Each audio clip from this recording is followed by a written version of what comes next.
اللهم إنا نسألك علما نافعا ورزقا طيبا وعملا متقبلا.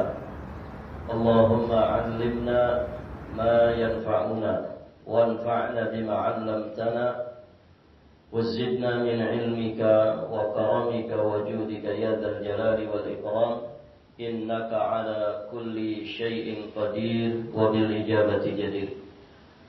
Para hadirin jamaah kaum muslimin muslimat, Bapak Ibu yang semoga senantiasa dirahmati dan diberkahi Allah Subhanahu wa taala.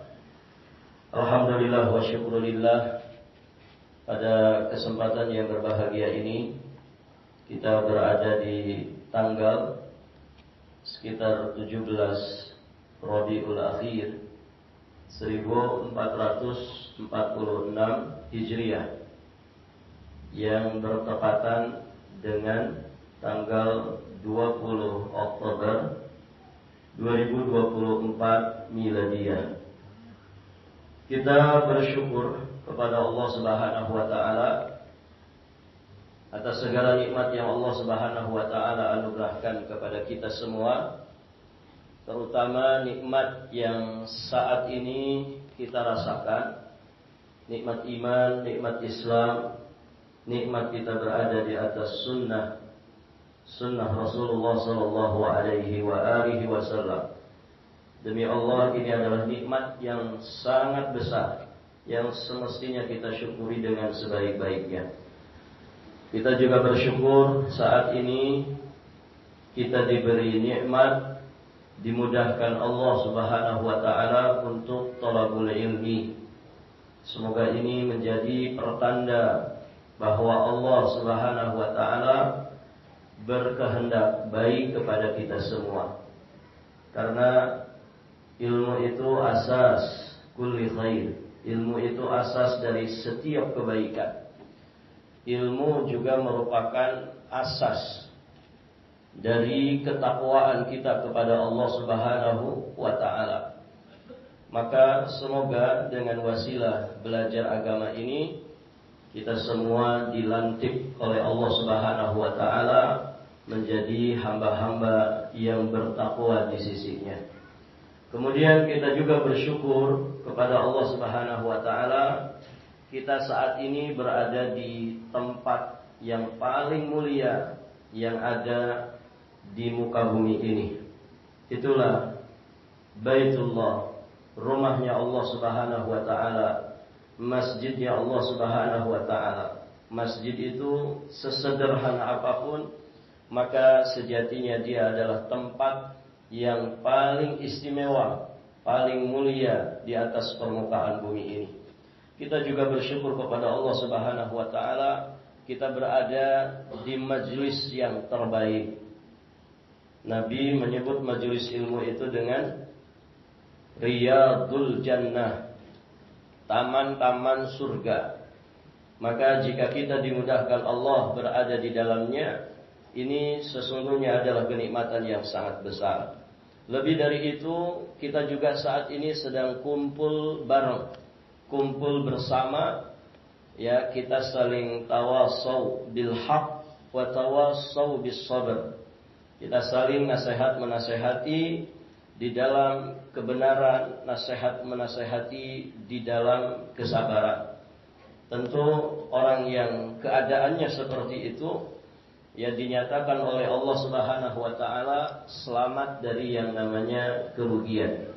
Hadirin jamaah yang dirahmati Allah Subhanahu wa taala, sebagai penyempurna dari bentuk syukur kita kepada Allah Subhanahu wa taala, kita pun menyampaikan terima kasih yang sebanyak-banyaknya alal qaimin, kepada panitia dan semua pihak yang menjadi sebab terselenggaranya majelis kita di pagi hari ini.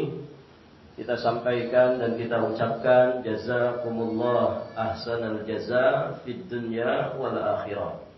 Hadirin jamaah yang dirahmati Allah, judul ngaji kita pada kesempatan ini tadi sudah disampaikan. Apa judulnya? Kunci rumah tangga samara. Samara itu singkatan itu ya. Sakinah, mawaddah, warahmah. Kalau orang barat itu ya samara artinya bumbu yang ada di dapur ya. Dan kalau rumah tangga dikatakan samara, ya memang di dalam rumah tangga itu supaya rumah tangga nikmat dan lezat mesti harus pakai samara, begitu. Harus pakai bumbu. Baik, para jamaah yang dirahmati Allah Subhanahu wa taala. Pengajian kita ini tentu yang paling ideal menghadirinya adalah mereka yang akan melangsungkan pernikahan. Itu yang paling ideal. Mengapa demikian? Karena al-ilmu qabla al-qawli wal amal. Begitu kata Imam Bukhari. Ilmu itu didahulukan sebelum kita berucap, sebelum kita berbuat. Ustaz, saya sudah menikah. Alhamdulillah.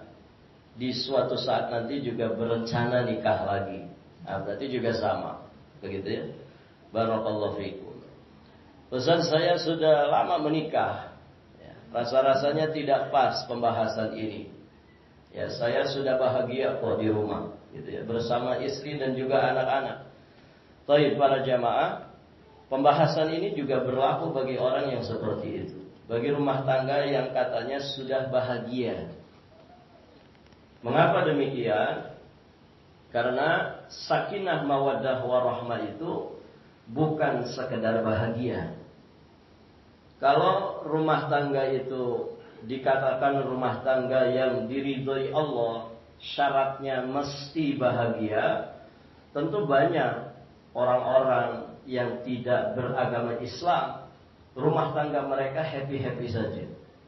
Begitu kan?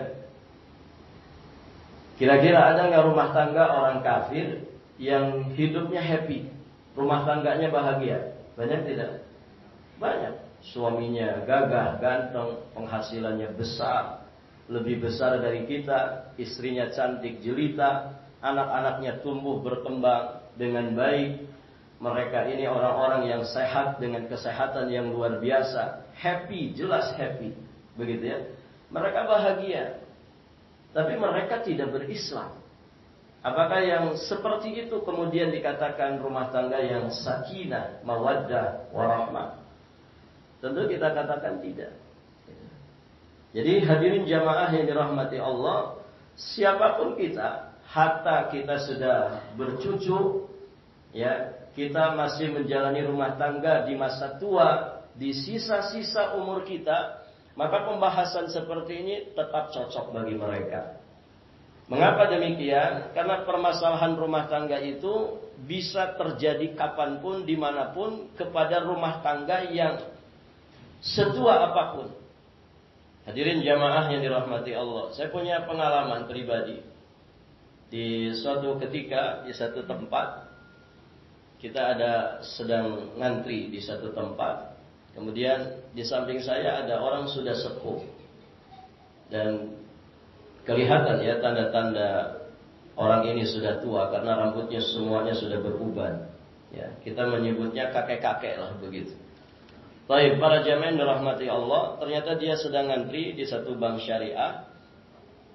Ya, dan saya waktu itu juga di situ. Akhirnya terjadilah perbincangan. Kita ngobrol. Dan ternyata hadirin jamaah dirahmati Allah, singkat cerita, si kakek ini sedang antri mau ngambil tabungan hajinya.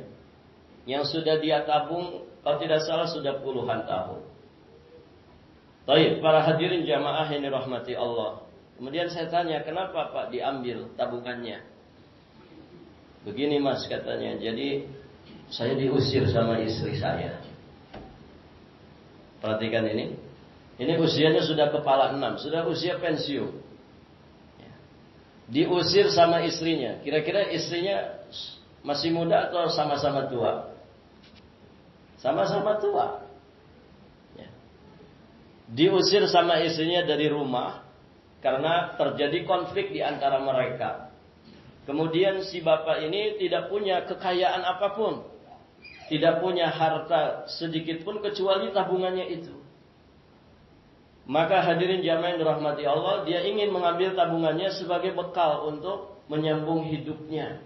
Bayangkan, hadirin jamaah yang dirahmati Allah, setua itu, di masa tua, sisa-sisa umur, ternyata bisa terjadi masalah rumah tangga.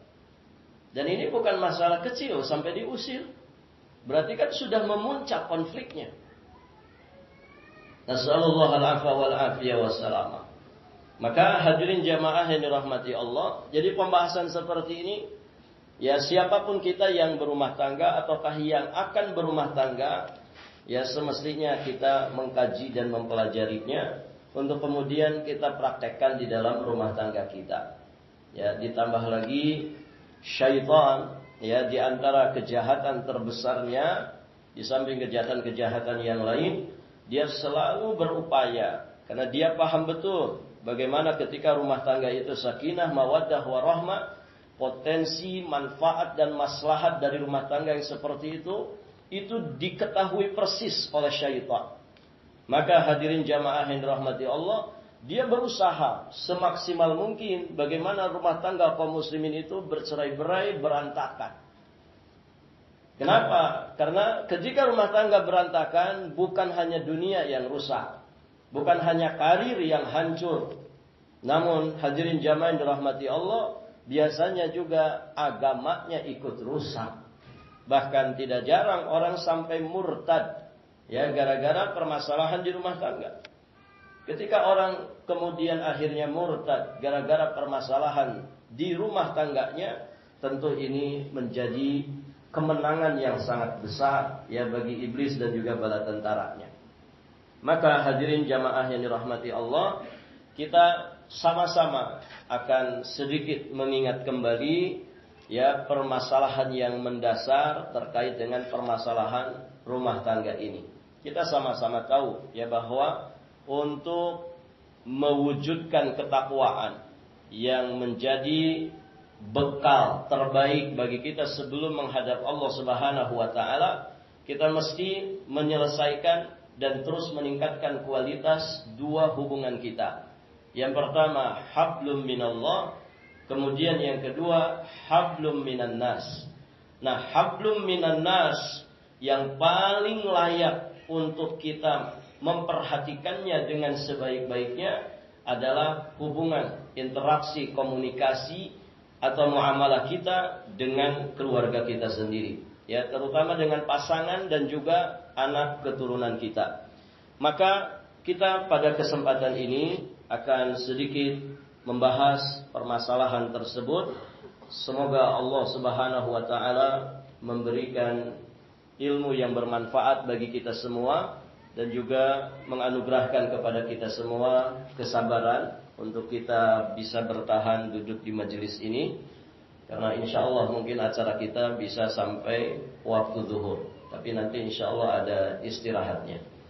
Baik, para jamaah yang dirahmati Allah, siapapun kita, ya, di dalam berumah tangga pasti mengidam-idamkan yang namanya rumah tangga bahagia, tenang, tentram, sehat afiat, ya, selalu hidup damai, harmonis, romantis, atau ungkapan apapun yang menggambarkan, ya, kesenangan dan juga kebahagiaan serta ketenangan di dalam rumah tangga. Tentu kita sebagai muslim bersyukur kepada Allah karena, ya, sakinah mawaddah warahmah yang ada di dalam rumah tangga itu mesti berasaskan syariat Allah Subhanahu wa taala dan juga Rasulnya. Maka hadirin jamaah yang dirahmati Allah, Islam itu sangat antusias, ya, di dalam menegakkan pernikahan yang ideal, yakni tadi pernikahan yang dipenuhi dengan sakinah mawaddah warahmah. Bahkan Islam juga sangat-sangat menjaga, ya, bagaimana keharmonisan, keutuhan dan kelanggengan mahligai rumah tangga itu betul-betul terjaga. Jadi sakinah mawaddah warahmah yang secara detail diajarkan di dalam Islam ini, bagaimana itu tetap ada, kokoh di dalam rumah tangga kaum muslimin sampai kemudian ajal yang memisahkan mereka. Ya, bukan hanya di bulan-bulan pertama pernikahan saja. Baik. Nah, ini bisa kita lihat dari beberapa sisi. Ya, bagaimana antusias Islam di dalam menjaga keharmonisan rumah tangga. Pertama, hadirin jamaah yang dirahmati Allah, mohon diperhatikan. Nanti di penghujung acara ada hadiah. Hadiahnya apa? Umroh. Baik, para hadirin jamaah. Jadi ada beberapa sisi yang dari situ kita memahami bahwasanya Islam itu sangat antusias di dalam menjaga keharmonisan rumah tangga. Pertama, adanya bimbingan berumah tangga yang sedemikian rinci dan gamblangnya. Ada sekian ayat di dalam Al-Quran, ada sekian banyak hadis-hadis sahih yang disampaikan oleh Nabi Shallallahu Alaihi Wasallam terkait dengan bimbingan rumah tangga. Mulai dari sebelum nikah, saat nanti melangsungkan pernikahan, kemudian bagaimana Islam mengajarkan kewajiban dari masing-masing pihak. Kewajiban suami apa, kewajiban istri apa, hak yang bisa diterima oleh istri atau suami itu apa. Ya, bahkan sampai kepada permasalahan pendidikan anak. Ini semuanya rinci disampaikan di dalam Islam. Baik. Kemudian yang kedua, bagaimana antusias dinul Islam menjaga keharmonisan rumah tangga. Ketika terjadi kemelut, ketika terjadi permasalahan, percekcokan, pertengkaran di dalam rumah tangga antara suami dan istri, maka Islam memberikan tahapan-tahapan di dalam perbaikan. Islam, hadirin jamaah yang dirahmati Allah, memberikan tahapan di dalam memperbaikinya. Tahapan apa saja itu? Disebutkan oleh Allah Subhanahu wa taala di surat An-Nisa ayat 34. Allah Subhanahu wa taala berfirman, ba'da a'udzu billahi as-sami'il 'alim minasy syaithanir rajim, wallati takhafuna nushuzahunna fa'idhuhunna wahjuruhunna fil madaji wadribuhunna fa in ata'nakum fala tabghu 'alaihinna sabila innallaha kana 'aliyan kabira.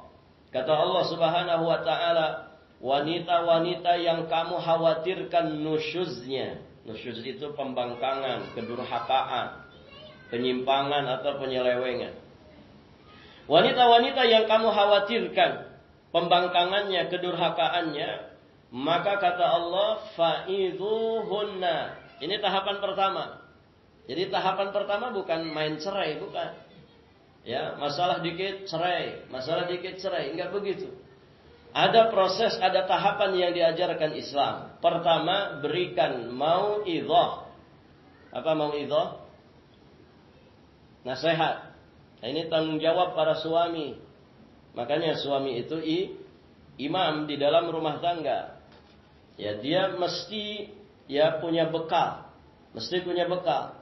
Karena ketika nanti terjadi masalah, dia mesti bisa memberikan nasihat terbaik kepada istrinya. Itu yang pertama. Kemudian yang kedua, wahjuruhunna. Wahjuruhunna. Dihajar. Hajar itu maksudnya apa?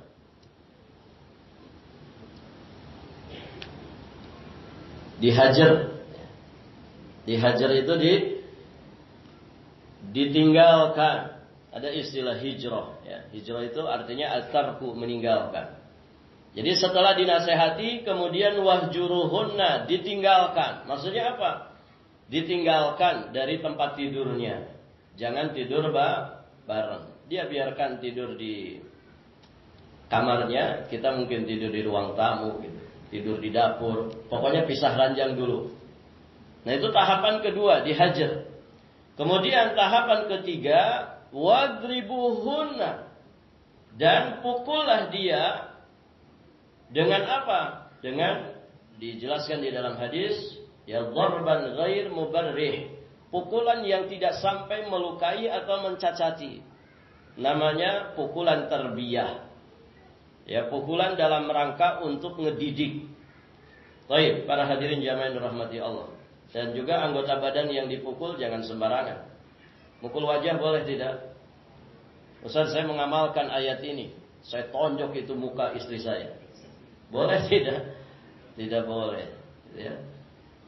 Pukulan yang tidak melukai dan mencacati. Ya mungkin dicepret pakai satu lidi, begitu ya. Bagian mananya? Bagian yang berdaging. Istri saya berdaging semua, Ustaz. Barakallahu fikum. Ya, bagian-bagian yang sekiranya kalau kita pukul tidak mencacati atau melukainya. Mungkin ini apa namanya? Ya yang banyak-banyak dagingnya lah. Baik, para hadirin jamaah yang dirahmati Allah. Nah, itu 3 tahapan yang diajarkan oleh Islam.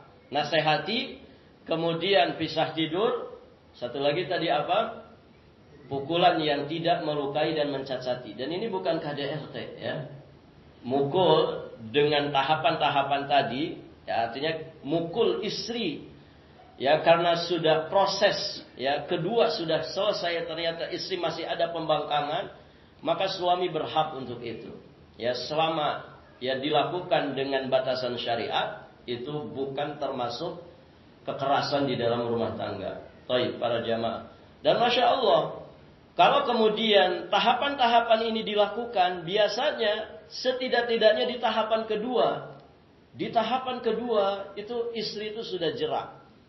Ya artinya mau menerima nasihat suaminya. Ibu-ibu kalau pisah tidur sama suami, tidak usah 3 hari ya, 2 hari betah tidak? Apalagi musim hujan itu. Berat itu. Ya. Bagi sebagian istri berat. Ya. Suaminya tidak mau tidur bareng satu kasur. Baik para jamaah. Artinya proses ini kalau kita lakukan sesuai dengan tahapan-tahapan syariat tadi, insya Allah mungkin di tahap kedua istri itu sudah jerah. Artinya dia mulai kemudian menyadari segala kekurangan dan kesalahannya. Tidak sampai di tahap yang ketiga. Namun ya ada kalanya sampai kepada tahap ketiga. Bahkan ternyata hadirin masih ada tahap keempat. Bila upaya yang diajarkan oleh ayat tadi, surat apa tadi? An-Nisa ayat 34, ternyata belum juga memberikan efek jera, maka hadirin jamaah yang dirahmati Allah, Allah mengajarkan di ayat berikutnya. Ini proses keempat, tahapan keempat. Apa itu? Mengutus hakam. Ya, hakam itu ya orang yang punya niat baik untuk menyelesaikan masalah dari 2 pihak. Dari pihak istri, kemudian dari pihak suami. Allah sebutkan di ayat ke-35-nya dari surat An-Nisa. Kita bacakan ayatnya. Allah Subhanahu wa taala berfirman, "Wa in khiftum shiqaqa bainihima fab'atsu hakaman min ahlihi wa hakaman min ahliha in yurida islaha yuwaffiqillahu bainahuma innallaha kana aliman khabira."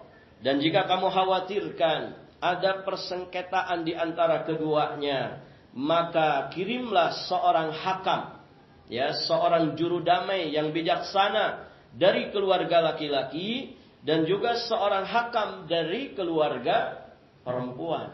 Ini kalau kemudian si istri juga tidak ada jeraknya begitu ya terhadap permasalahan yang sedang dihadapi, maka saling mengutus hakam, juru damai di antara keduanya.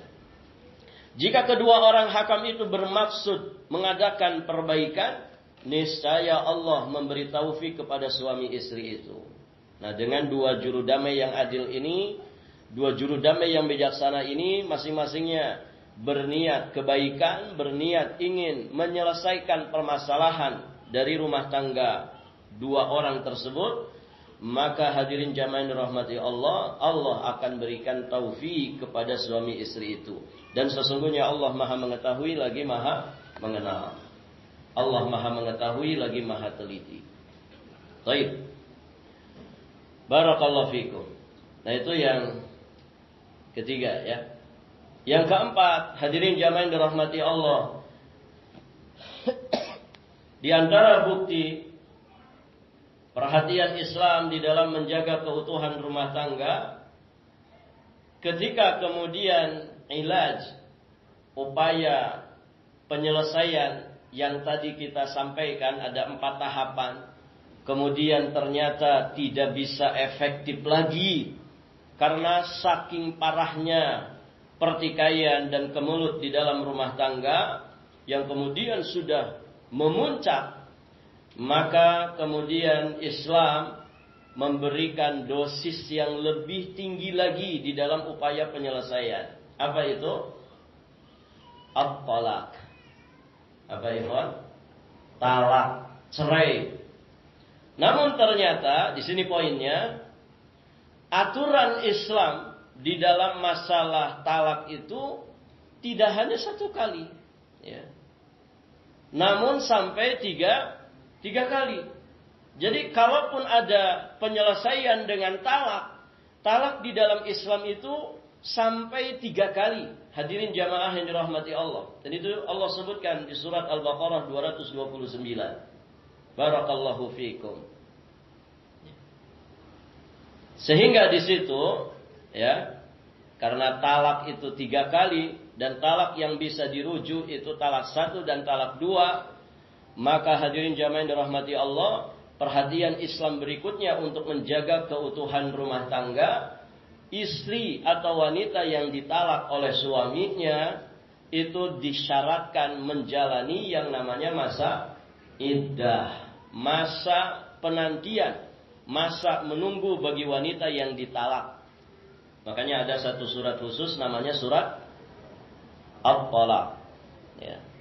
Jadi wanita yang ditalak itu harus menunggu, menjalani masa iddah.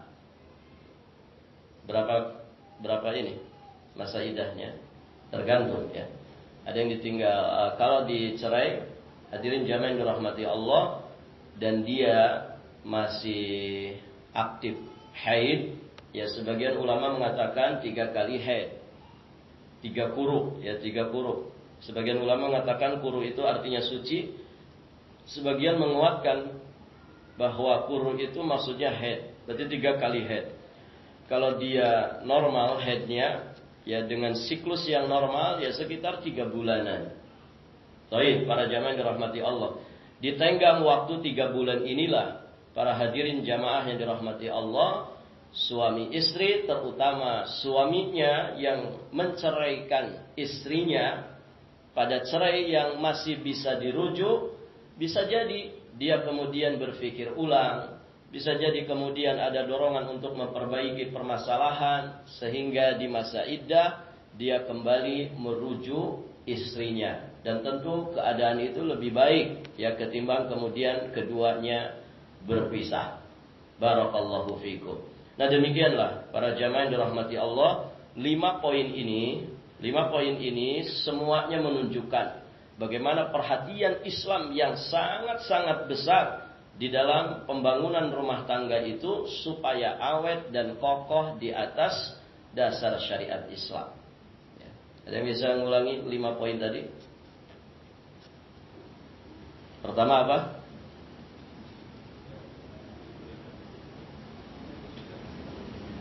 Ini pada nyatet enggak?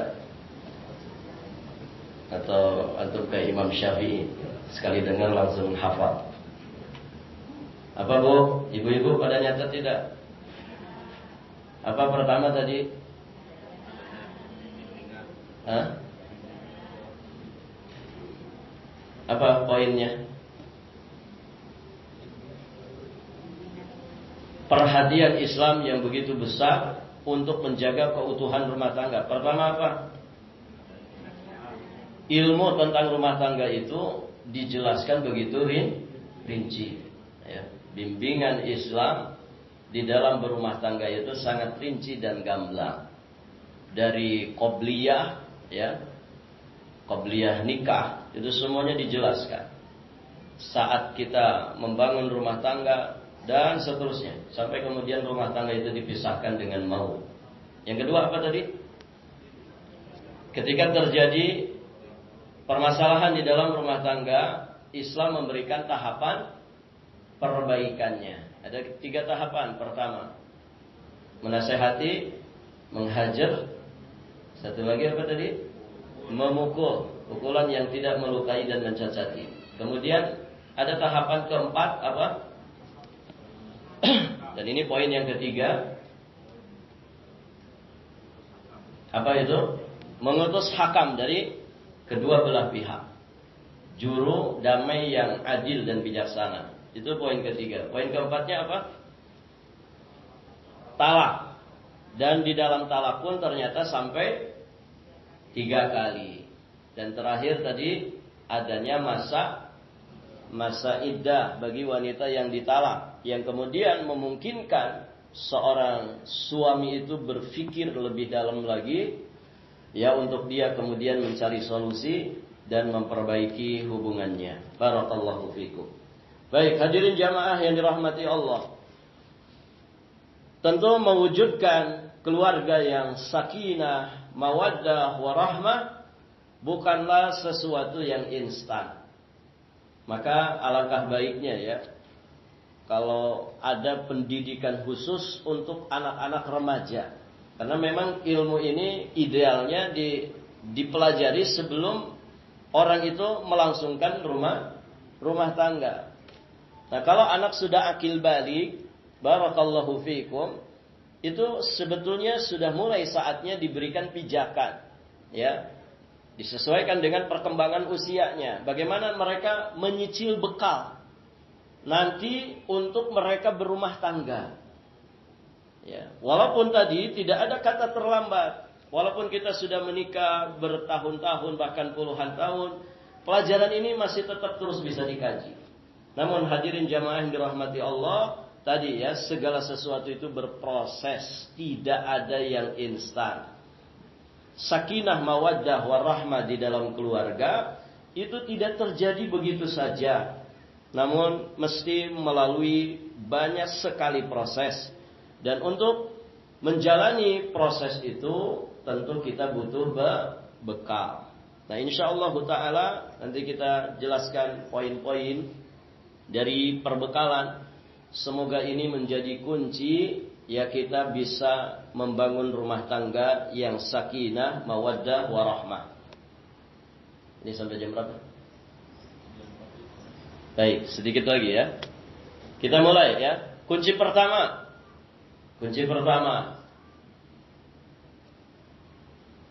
Sadarilah, yakinilah tanpa ragu sedikit pun bahwa nikah itu ibadah. Nikah itu ibadah. Ini motivasi dasarnya. Dan ini yang harus pertama diingatkan. Karena banyak orang nikah itu sekarang hanya, ya, status sosial saja, biar status di KTP saya berubah. Tadinya belum kawin jadi kawin. Ya, saya nikah itu malu, teman-teman sudah pada nikah, masa saya nggak nikah? Ya, disangkanya ganteng-ganteng mubazir lagi, gitu kan? Barakallahu fiikum. Sebagian orang begitu, nggak ada motivasi ibadahnya. Padahal seorang muslim, seorang mukmin, ya, motivasi utama dari menikah itu adalah ibadah. Ibadah, para jamaah yang dirahmati Allah Subhanahu wa taala. Mewujudkan keluarga yang harmonis di dalam Islam, yang sakinah, mawaddah, warahmah, itu semuanya dalam rangka mengejar ridha Allah Subhanahu wa taala.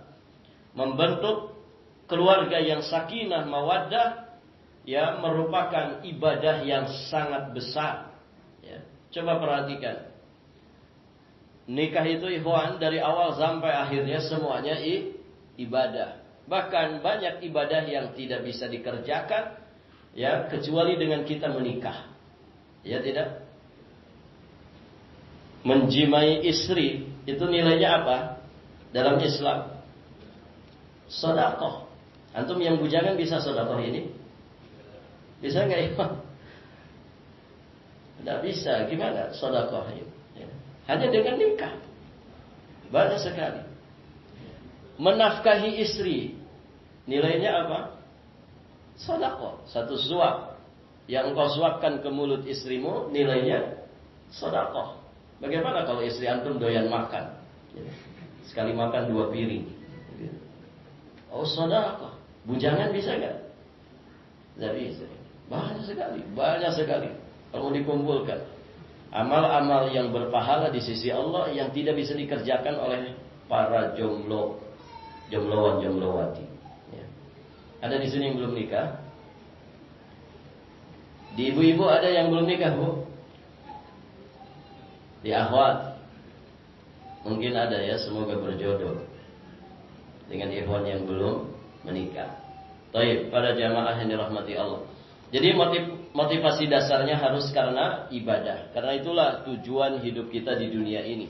Wa ma khalaqtul jinna wal insa illa liya'budun. Ya. Dan tidaklah aku ciptakan jin dan manusia melainkan hanya untuk beribadah kepadaku. Surat Ad-Dzariyat ayat 56. Dan kita sebagai muslim juga punya konsep dalam hidup, menjadikan seluruh hidup dan kehidupan kita ini karena Allah, untuk Allah Azza wa Jalla. Ada di surat Al-An'am ayat 162. Qul inna salati wa nusuki wa mahyaya wa mamati lillahi rabbil alamin. Baik, para hadirin jamaah yang dirahmati Allah, itu yang pertama ya. Jadi tancapkan di dalam hati kita sekokoh-kokohnya bahwa nikah itu ibadah. Baik. Yang kedua, kunci dari rumah tangga yang sakinah, mawaddah, warahmah, tingkatkan keilmuan kita. Penting ini. Ikhwan, banyak masalah di rumah tangga terjadi ketika suami dan istri futur tidak mau ngaji. Banyak sekali. Kasusnya bukan hanya 1-2. Banyak sekali. Yang dulu ngaji bareng, kemudian akhirnya futur, tidak mau ngaji lagi. Atau dia lalai dari hadir di pengajian. Tidak ada ilmu yang bertambah. Karena beda ya, duduk begini dengan antum scroll ceramah-ceramah pendek di HP. Itu beda rasanya. Ya. Keberkahannya juga berbeda. Sama-sama kebaikan. Sama-sama kebaikan. Kita tidak mengatakan itu keburukan, tidak. Namun hadirin jamaah yang dirahmati Allah, duduk bersimpuh barang sesaat, mengkaji ayat-ayat Allah, mengkaji hadis-hadis Nabi SAW, belajar tentang halal dan haram, belajar tentang agama ini jauh itu lebih berkah. Gitu ya. Ketika kita duduk di majelis ilmu. Maka ketika majelis ilmu ditinggalkan, ya, setan itu akan mudah datang kepada kita. Kalau kita diumpamakan seperti kambing, hadirin jamaah yang dirahmati Allah, maka kambing yang bergerombol, ya, itu akan lebih mudah selamat dari sergapan serigala. Serigala itu akan menerkam kambing yang keluar dari rombongan. Paham maksudnya? Kalau antum tidak berkumpul dengan orang-orang saleh, ya, tidak masuk ke rombongan orang-orang saleh, dan mencari orang-orang yang sedang berusaha soleh, yang paling mudah ya di majelis ilmu. Begitu kan? Walaupun kita tidak sesoleh mereka, misalkan kita tidak seberiman, tidak seberislam, ya, saudara-saudara kita yang lebih dulu, tidak ada masalah. Setidak-tidaknya ada di rombongan mereka. Jangan terpisah. Supaya apa? Supaya kita selamat dari sergapannya setan. Karena serigala tidak akan menyergap, ya, kambing yang ada di dalam rombongannya. Dia akan menyergap dan akan menerkam kambing yang lepas dari rombongan. Maka belajar agama, hadirin jamaah yang dirahmati Allah. Belajar agama itu sampai mati, bukan sampai jadi ustaz, bukan sampai antum hafal ini dan hafal itu. Ya.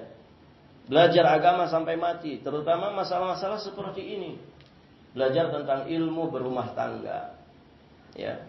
Yang mungkin dulu ketika kita bujangan lalai untuk mempelajarinya. Sekarang kita sudah beranak 3, tidak ada masalah, terus belajar. Baik. Dulu di sini ada pengajian ya. 2 kitab selesai kalau tidak salah. Kesalahan-kesalahan istri, kemudian kesalahan-kesalahan suami. Nah, ini penting untuk dipelajari. Itu menjadi bekal bagi kita. Dan hadirin jamaah dirahmati Allah, semakin dalam keilmuan seorang hamba, maka semakin mudah baginya membina rumah tangga dengan sebaik-baiknya. Semakin dia itu bijak, ya, di dalam menyikapi, menghadapi segala permasalahan yang terjadi menghantam bahtera rumah tangganya. Dan para jamaah yang dirahmati Allah, ya, ilmu itu disifati dengan nur. Ilmu itu disifati dengan cahaya. Antum bisa bayangkan, kalau rumah tangga tidak diterangi dengan cahaya ilmu, maka berarti rumah tangga itu rumah tangga yang gelap. Ya, kalau kemudian orang sudah gelap, lahir batinnya gelap, urusan rumah tangganya penuh dengan kegelapan. Kenapa? Karena mereka tidak belajar agama. Maka orang yang ada di dalam kegelapan itu rawan celaka. Gitu ya. Kenapa kita sekarang bisa berkegiatan dengan tenang seperti ini? Antum mau bergerak kemanapun, berjalan kemanapun dengan sangat mudahnya. Salah satu wasilahnya apa? Karena ada penerangan. Karena ada cahaya. Ya. Coba kalau kita ada di dalam kegelapan, rawan sekali celaka, hadirin. Rawan sekali celaka. Pun demikian, ya, ketika rumah tangga tidak diterangi dengan cahaya ilmu, maka rumah tangga ini rawan celaka, rawan binasa, rawan hancur berantakan. Maka perhatikan, ya, Imam Ibnul Jauzi alaihi rahmatullah, di dalam kitabnya Talbis Iblis, beliau menyampaikan, "I'lam anna awwala talbis iblis 'ala nas sadduhum 'anil ilmi li'anna al-ilma nur fa idza atfa'a masabihahum khabaqahum fi dhalami kaifa syaa." Kata Imam Ibnul Jauzi, ketahuilah bahwa tipu daya iblis yang pertama kali terhadap manusia adalah menghalangi mereka dari ilmu agama, karena ilmu itu cahaya. Sehingga kata Imam Ibnul Jauzi, ya, jika iblis telah berhasil memadamkan cahaya bagi manusia, dia pun akan sangat mudah menjerumuskan mereka di dalam kegelapan sekehendaknya. Kita kalau dalam kegelapan, ikhwan, tidak ngerti siapa di depan kita, siapa di kanan kiri kita. Tiba-tiba ada orang memegang tangan kita, hayo ikut saya. Begitu ya. Barakallahu fikum, ya. Maka kita akan mudah mengikuti dia. Kita tidak tahu ini yang megang kita ini siapa. Begitu kan? Ternyata yang nuntun tangan kita adalah syaitan. Maka pasti dia akan menggiring kita, mengajak kita kepada kesengsaraan, mengajak kita kepada kesesatan dan kebinasaan. Waliyadzubillah. Maka tingkatkan ilmu kita, belajar agama. Suami istri itu harus belajar agama. Begitu ya. Bagaimana kemudian suami mau ngedidik istri dan anak-anaknya kalau dia tidak ngerti ilmu agama? Bagaimana kedua orang tua bisa mendidik anak-anaknya kalau dia tidak ngerti ilmu agama? Nah, demikian para jamaah yang dirahmati Allah. 2 poin dulu. Tadi pertama apa? Nikah itu adalah ibadah. Motivasinya harus karena ibadah. Kemudian yang kedua, tingkatkan ilmu agama kita. Barakallahu fikum. Kita rehat dulu para jamaah. InsyaAllah nanti kita lanjutkan. Kita akhiri subhanakallahumma bihamdik asyhadu an la ilaha illa anta astaghfiruka wa atubu ilaik. Pengajiannya belum selesai ya. Nanti ada sesi 2. Habis itu nanti kita tanya jawab.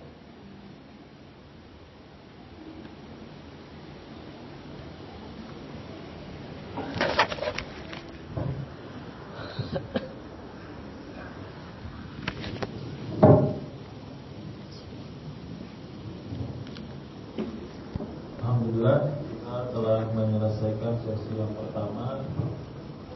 Kita break sejenak, ya. Bagi yang ingin ke toilet, ingin minum atau makan-makan ringan boleh di luar mungkin, dan tetap menjaga kebersihan. Di sela-sela break ini